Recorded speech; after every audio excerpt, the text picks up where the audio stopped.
So remember, we started with an exact rate function. That's v t to the 1.3, and we came up with an approximate rate function, which was constant rates, because constant rates allows us to actually make some calculations and form a accumulation function, in this case the accumulation of height, right? And so our rate function was a piecewise function, right? It was all these steps. We took the real rate at the left side of each interval to be the rate for the entire step, to be our approximating rate. And then from that, we used our constant rate of change, right? M dx, and y final equals y initial plus m dx to build approximate accumulation. And that was a piecewise linear function. Remember that? Okay. And then we said, well, we want to write this in one line. We don't want to write this in many lines. We want to write it in one line. And we spent a couple of weeks coming up with this so that we could write that same a function as a one-rule function. We needed summation. We needed other functions, left x. Okay? And then we said, that's all well and good, but what we really want is exact accumulation. And how did we get exact accumulation? What did we do? Yeah, but what led us to exact accumulation from approximate? What do we have to do to make it exact? Yeah, so we had to take these intervals, our delta x intervals, and make them really small. And we said when we make those delta x intervals really small, then we can make a concise version of this statement, right? Integral, right? And so integral reminds us of this for a very, very, very small delta x. Very small change in x. Okay? And then we did the reverse process. And we took derivatives where we could find closed form rate functions from closed form accumulation functions.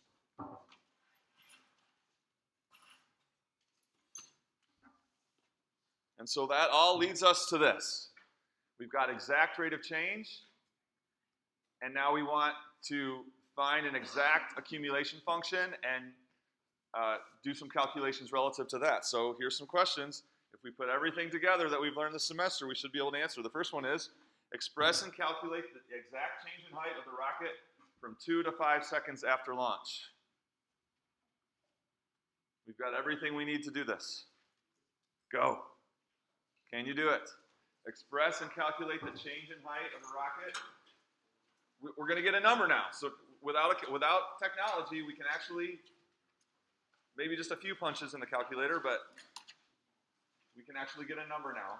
The exact change in height of the rocket from 2 to 5 seconds after launch.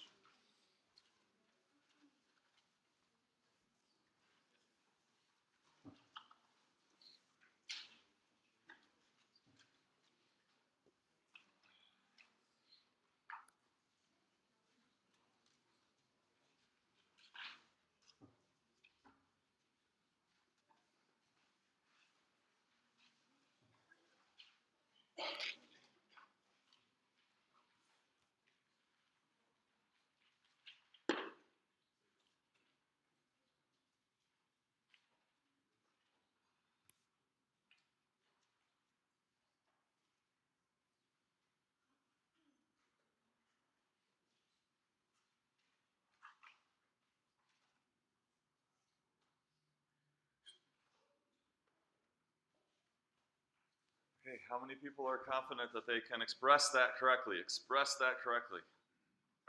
Oh, please, more than that.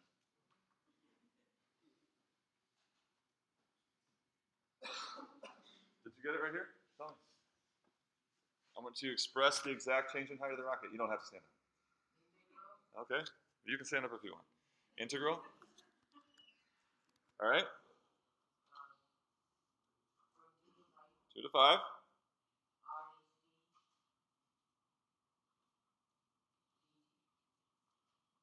Okay, how do you do? And what is RHT? What is it? T to the 1.3.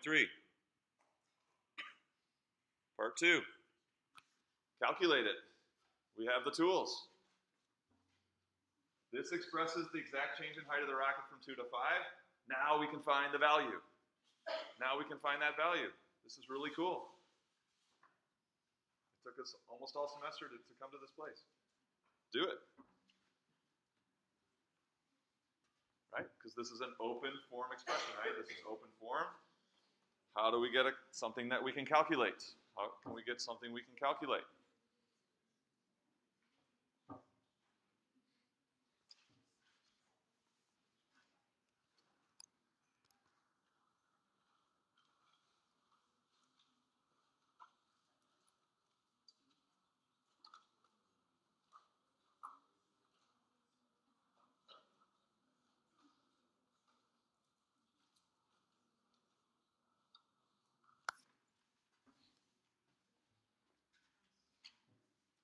Okay, what's the key to calculating this? How many people think they know that? Kaylee, right? Tell me.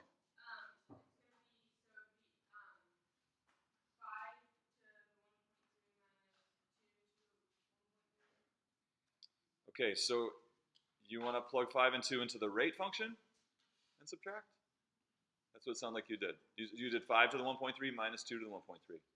So is that would be like the difference in the rates.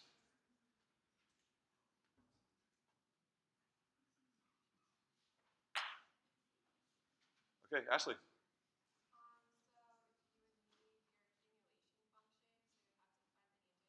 Antiderivative, right? Okay.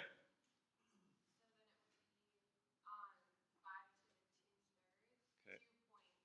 So antiderivative, now we're going to add 1 to the exponent, right? Because derivative, we subtract 1. And then we think about, if we were to take the derivative of this, would we have this? No, we'd have an extra factor of what? 2.3, right? If you take the derivative of this, we would get 2.3 times t to the 1.3. We don't have the 2.3. So we can just adjust it, right? And that will make the antiderivative correct, right? So now the derivative of that will be our t to the 1.3. And then here's some notation. We're going to evaluate that from 2 to 5. So this bar, this vertical bar means what? It means evaluated at 5, evaluated at 2, and do what?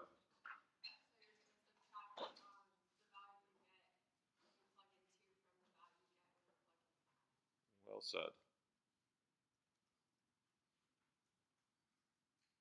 Right? So 2 ways to express net change. Open form using integral and closed form using antiderivative. Final value of the quantity minus initial. We couldn't do this before we did all that mastery stuff, right? By doing all that mastery stuff, we also learned how to calculate antiderivatives, right? Without the mastery rules, we also learned antiderivatives. So if we have a rate of change of t to the 1.3, it's okay, what function, its derivative gives me t to the 1.3? Well, I'm going to add 1 to the exponent, but then I'm going to need to divide by 2.3 because I don't have that 2.3 out in front that I would normally have when I took the derivative. And then we know that what the fundamental theorem says, that we can also write that open form expression as final value of the quantity minus initial. Anyone calculate that? What is it? 15? 15.5 units on that? Change in heights, that's going to be meters. So over those 3 seconds, the change in height is 15.5 meters.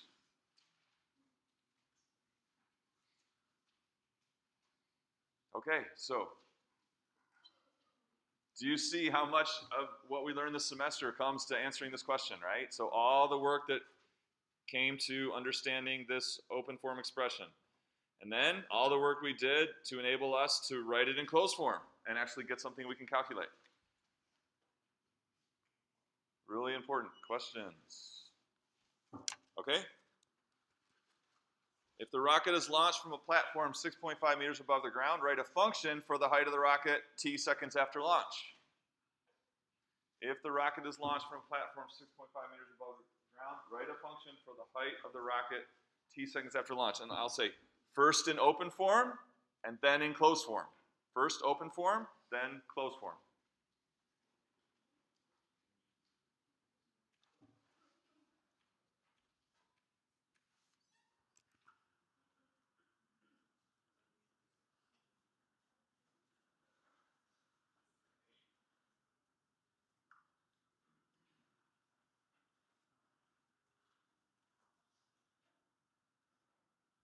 Everybody's doing this. You're either making progress or you're getting help. We're going to give you some time to work on this.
Integral notation is always open form, right? It's reflecting the process. Closed form is like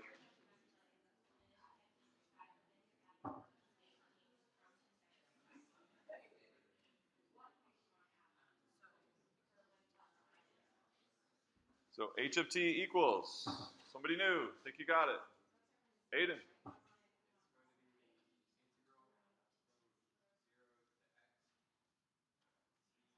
Okay, so if we want it to be a function of t, 0 to t.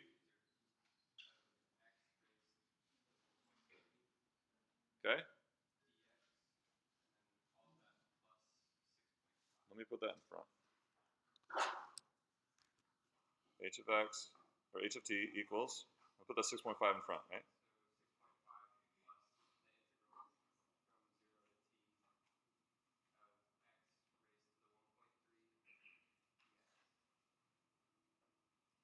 Final value equals what? Initial value plus the net change, right? Final equals initial plus the net change. And if I want to write that in closed form, it would be? Anybody? Somebody new? Yes, sir.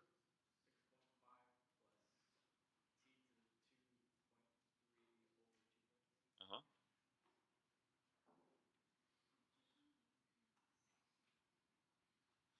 And then just to emphasize this, that's what you get when you plug t in, right? And then you'd also have fundamental theorem says minus,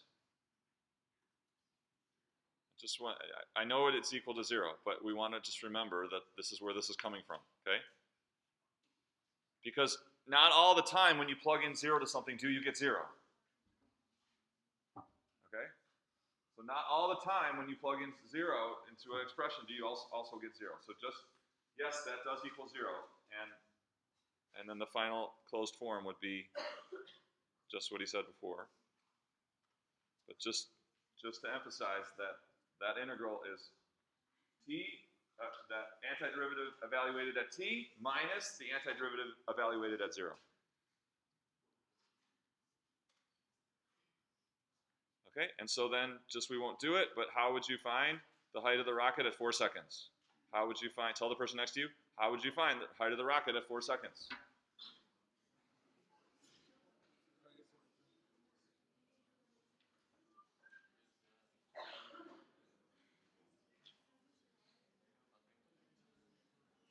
The beauty of closed form, right? The beauty of closed form. How do you find the height of the rocket at 4 seconds?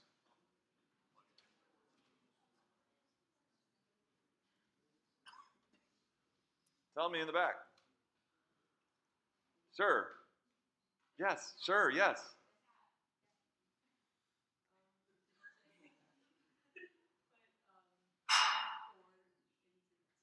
Yeah, so now we've got an exact height function in closed form, which makes it really easy to find different heights. So we're just going to plug 4 in for t and crank it out. We don't have to do any more integrals. Once we have a closed form for exact height, we know the height at every time t. And very quickly at that. Okay? Questions on this? So again, so much of what we did this semester came to this point of using the fundamental theorem, what? To write in closed form an exact accumulation function, or before we can only write it in open form. Okay, any questions on that? Cool, okay, so now for something different. Let's try this. No, not this. This.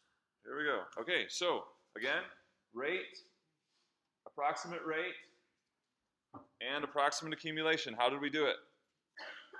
This amount of approximate accumulation was found as the sum of little bits from rate 1, and then the little bit accumulation from rate 1, and then rate 2, and the little bit accumulation from rate 2. And so to get this at like 4.1, to get the amount of accumulation at 4.1, it's the sum of all those MDXs, right? And that gets us that approximate accumulation at 4.1. Review. So now here's an alternate way to think about this.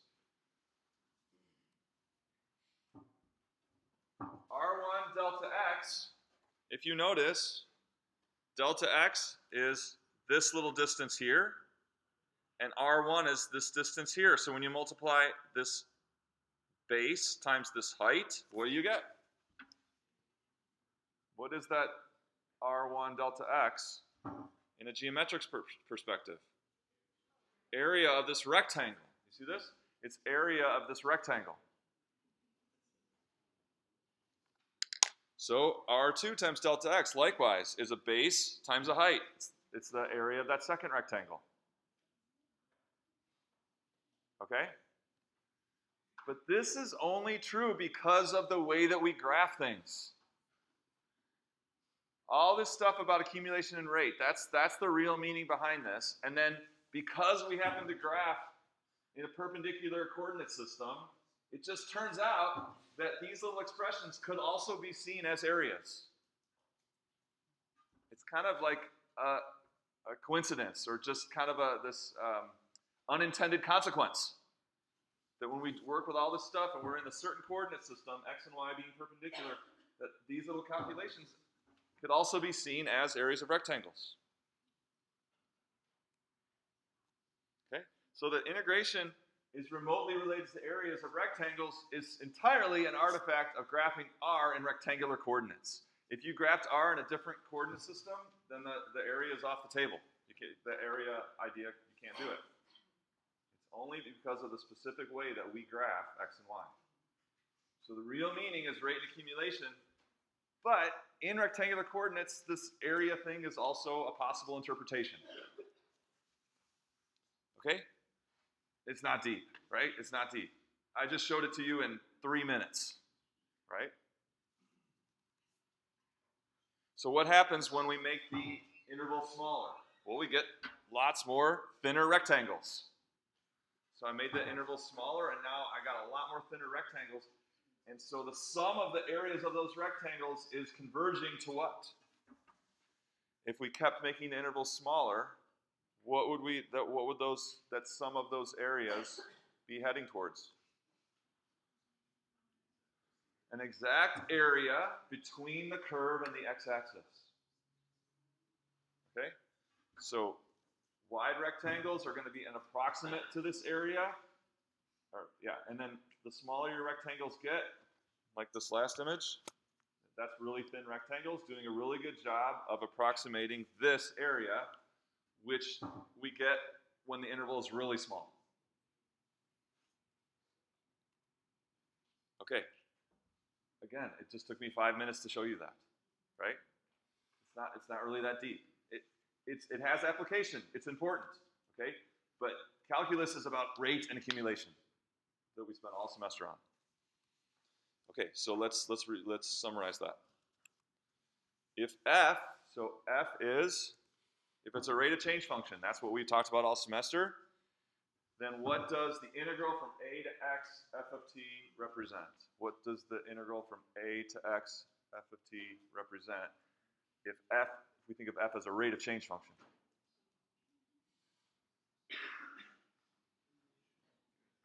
What kind of accumulation?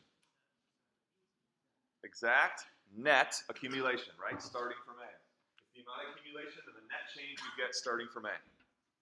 Okay?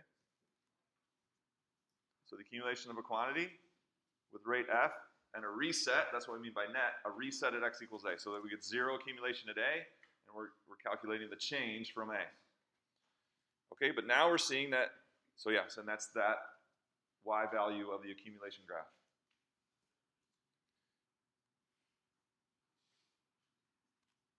Okay, what about now this alternate understanding, version 2, is f could be any function. It doesn't have to be rate. It could be any function, and it's displayed in rectangular coordinates. Okay, so f doesn't have to be rate anymore. It could be any function. And what's our new interpretation? That it's at the integral from a to x f of t is the accumulated area between f and the x-axis starting from x equals a. So that integral gives this, the area of that blue shaded region. So alternate understanding, right? Thinking of, rather than m dx being our little bits of accumulation, now m dx is like the area of a rectangle, formed by its top by the curve and its bottom by the x-axis. Okay, so we want to have both meanings, right? F is rate of change, integral is net accumulation. The f is any function, integral, the same expression, can be the accumulated area between the function f and the x-axis.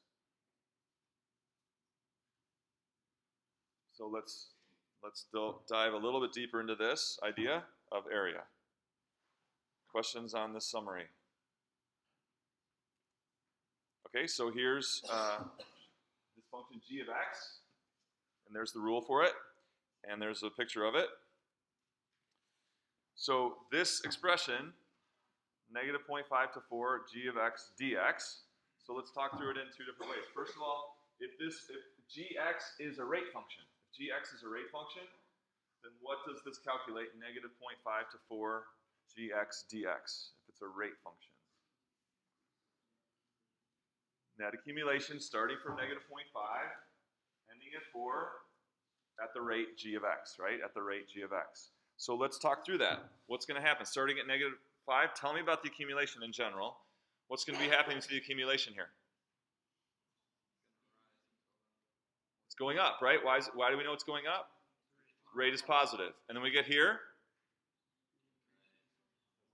Now the rate is negative, so our accumulation is going back down, and still going down, and still going down. What about now? Is the accumulation going up or down? Still down, until?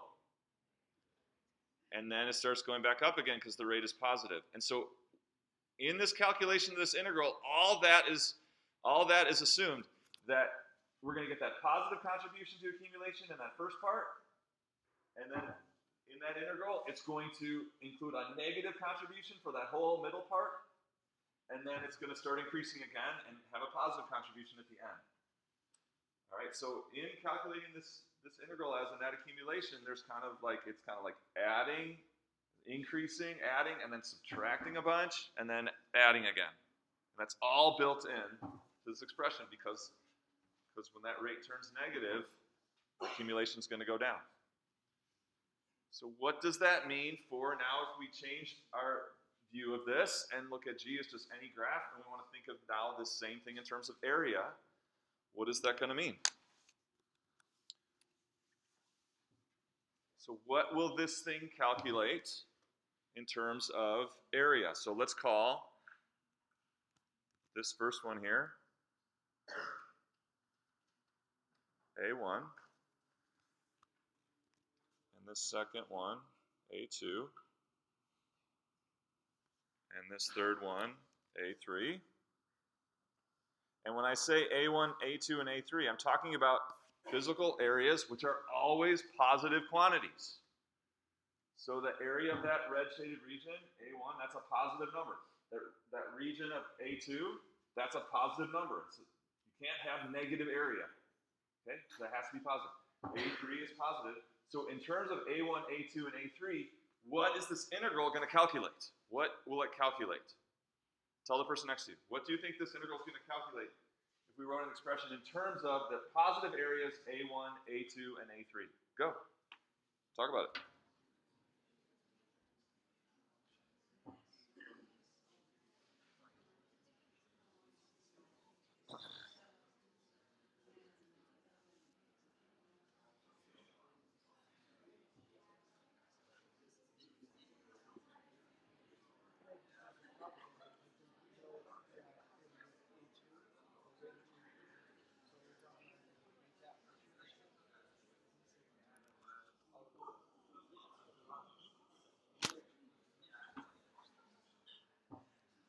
Okay, somebody new.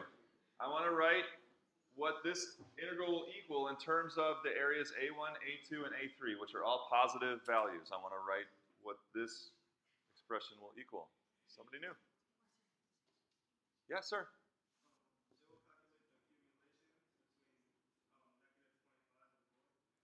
Okay, that's if we have a rate of change perspective. Now I want to take an area perspective. I want to write this integral in terms of these values, A1, A2, and A3. So I want an expression that has these areas in it that will calculate that. So you're talking about rate and accumulation. You were right, that's right. But from an area perspective, what will this calculate? Yes, sir. Okay, so tell me what that's. Give me the expression using these three values. Right. Is that what you guys said?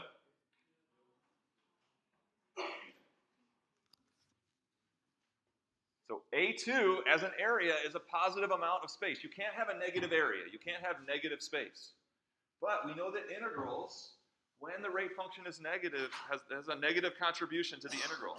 So that's what this is going to calculate. This integral is going to calculate the area of A1 minus the area of A2 plus the area of A3. Just like we went through with rate and accumulation. A positive contribution, a negative contribution, then a positive contribution to the accumulation. Does it make sense? So the integral finds the net area. That's what we call net area. So it's not exactly area. You can't say it's area because anytime your function goes below the x-axis, those areas get subtracted out. So by net area, we mean any areas that are above get added, have a positive contribution to that integral. Any areas that are carved out below the x-axis will have a negative contribution to that integral. Like we said, A1 minus A2 plus A3. Okay, so I want to write an expression that finds the total area. It's not the integral from negative 0.5 to 5. We just said that's the net area. So now I want to find an expression for the total area. I want to use integration to sum up those three areas. Okay, go work on it. So how am I going to use an integral expression to actually get the sum of those three areas? Talk about it. Think about it.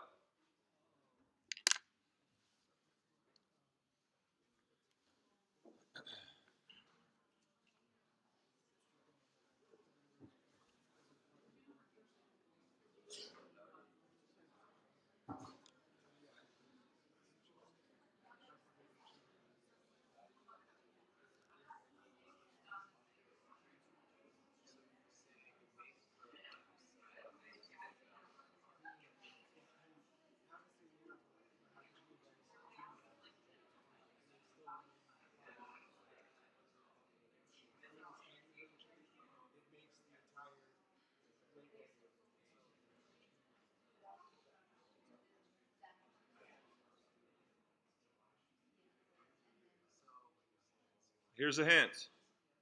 You're going to need these x values. Yeah. No, because we're thinking about area. It would be if it was accumulation.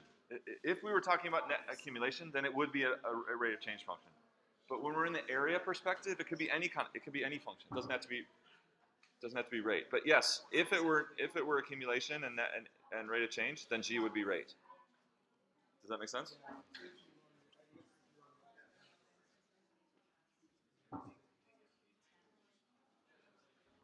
Okay, ideas. Somebody new. How are we going to write? I want to write an expression now that will calculate the total area of the three pieces added together. The three areas added together. Did you get it? Yeah. Okay, so where would the absolute value go?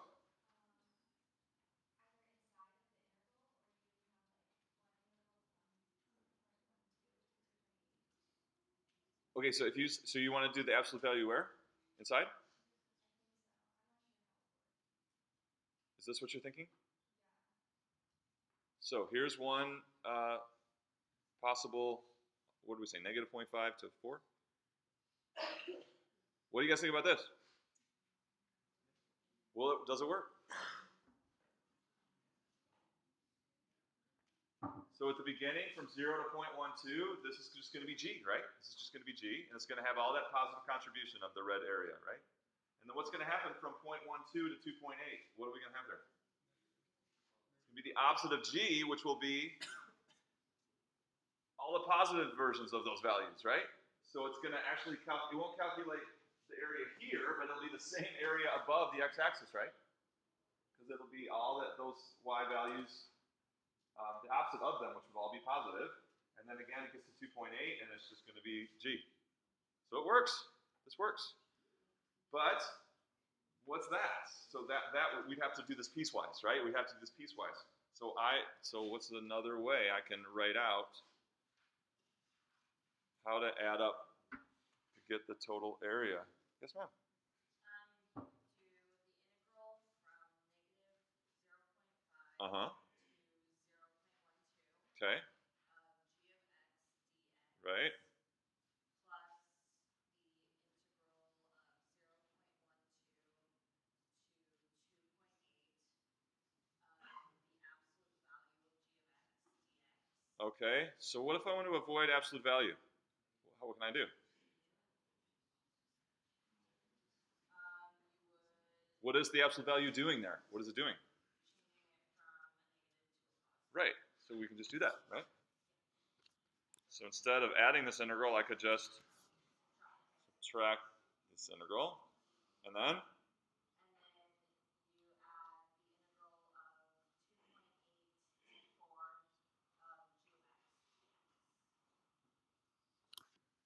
of x. So we can do three separate integrals, and when we get to this integral where we know that G is negative, we'll subtract that integral.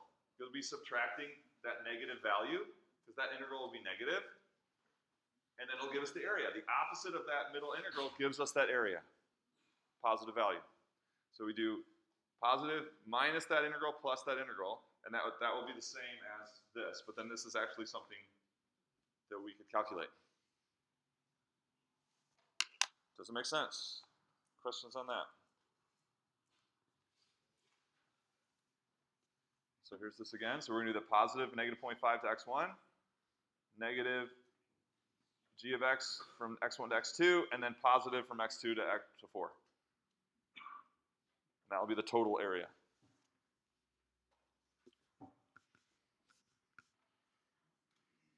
So in the area perspective of integral, it doesn't really calculate area. It does calculate area if your function is always positive. But at any time your function in the interval is negative, it's going to calculate, the integral will calculate net area, and you're going to have to do something like this if you want to calculate total area. You're going to have to break it up and take the opposite of those integrals where the function is negative, and then you can get total area. Okay? Questions on that? Okay, one more topic, and this relates to your homework for today. Let's look at some harder antiderivatives.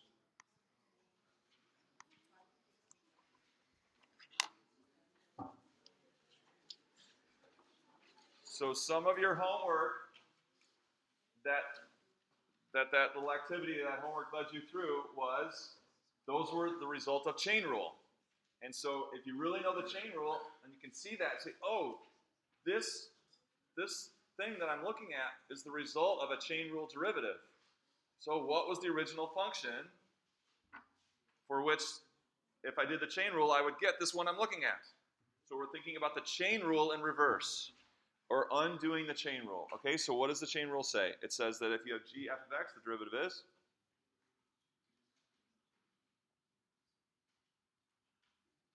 the rate of change of the exterior with respect to the interior times the rate of change of the interior, right? So we're all masters at that, right? We're masters. Okay, thus, if we started with something like this, and we recognize that structure as coming out of the chain rule, then its antiderivative would be g of f of x. So what? The chain collapses back into one thing. The chain rule is the idea that by multiplying by the derivative of that interior function, you're chaining on something new. So now you've got this chain of things, and now an antiderivative that's going to collapse back together into one expression. So the question is, you've identified that structure. What are you going to focus on in that rate function in order to recover the amount function? Are you going to focus on g prime f to recover g of f, or are you going to focus on f prime? Which one of those two things is going to help you recover the amount function? Exhibit A or exhibit B? So if you just looked at f prime, you're just looking at f prime, you can come up with g of f. Is that right? What if we're looking at g prime of f? Is that going to help us come up with g of f? Exhibit A or exhibit B? I hope you're thinking exhibit A. If you're just focusing on f prime, that's not going to allow you to, you don't know what g is. You have no idea what g is. You might be able to get f. But if you're looking at g prime of f, right, you only really need to do one thing to recover the original function, which is what? Antiderivative of g, leaving f as it is. And you basically are done. So if you can identify the structure as coming out of chain rule and focus on that part of it, the g prime f part of it, you're one step away from the answer. It's just going to be the antiderivative of g with f. Does it make sense?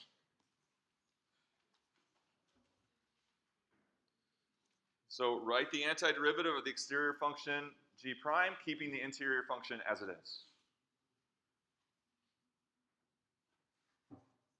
So, but then, so there may be a little bit left. So we're going to check it. How can we check it once we come up with something for this? Take the derivative, right? So we'll take the derivative and we'll compare it to the whole thing that we started with, and we may have a little bit something to clean up, a little bit of like a factor. And we got 5 minutes to do an example. Perfect. All right, here we go. So example: x cubed, 8 plus x to the 4th to the 5th. So what's our thinking? We see this is two things multiplied together, and we think, okay, maybe could this be the result of a chain rule problem? And we're going to think like this. Okay, this is g prime f times f prime, and it's the result of chain rule, and I want to recover g of f. Okay, so which one? Now we have to look at this and figure out what is what. Again, we want to focus on g prime of f, right? Because that's one step away from going backwards. So which is g prime of f? Is it exhibit A or exhibit B? Exhibit A or exhibit B would be like a g prime of f, or like a composite function. X cubed or 8 plus x to the 4th to the 5th?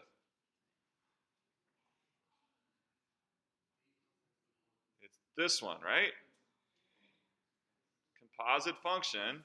And how can we check it? Well, the other part, what? Has to be something like essentially the derivative of the inside part. Is the other part, x cubed, essentially the derivative of what's inside here? Just off by a factor of 4, right? So this is our f prime, and this is our g prime f. Do you see it? So what is going to be our first attempt at the antiderivative? We're going to focus on the g prime of f, and we're just going to do one thing. What are we going to do? This will be our first attempt. Looking at this as g prime of f, antiderivative of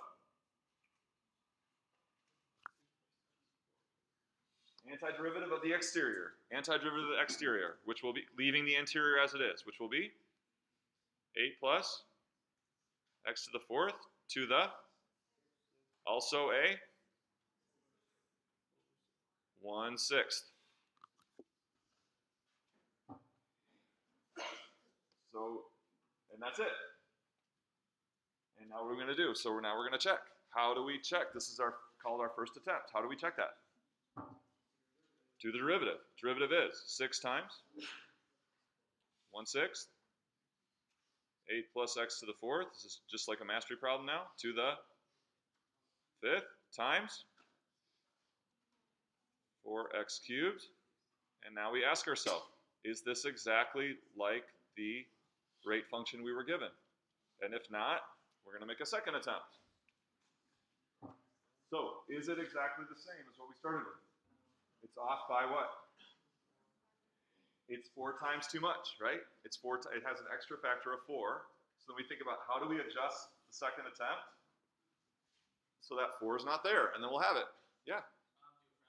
What fraction? Right. So now we're going to include a fraction of 1/4 to our first attempt, and that should do it. So we have 1/4 and 1/6.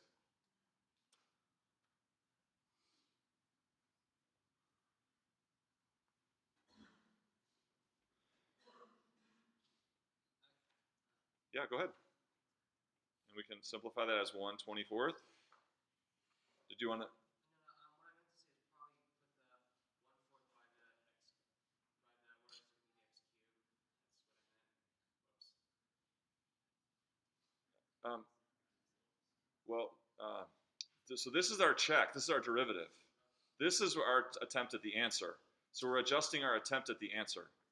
So we want a 1/4 of that. So that's 1/24. And now, remember, this is an indefinite integral. There's no indefinite integral, meaning every possible antiderivative of this rate function. So that means we need to add c, which would be like our minus f of a, right? So depending on what a is, we would subtract f of a, right? Well, that's just like adding a constant. Okay? So if we were to check that, so if you're still not sure, check that one. When you do the derivative, you should now get exactly what we started with.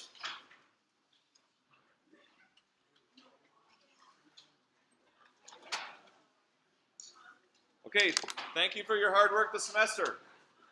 Awesome, we'll see you next week. Check Blackboard for all announcements.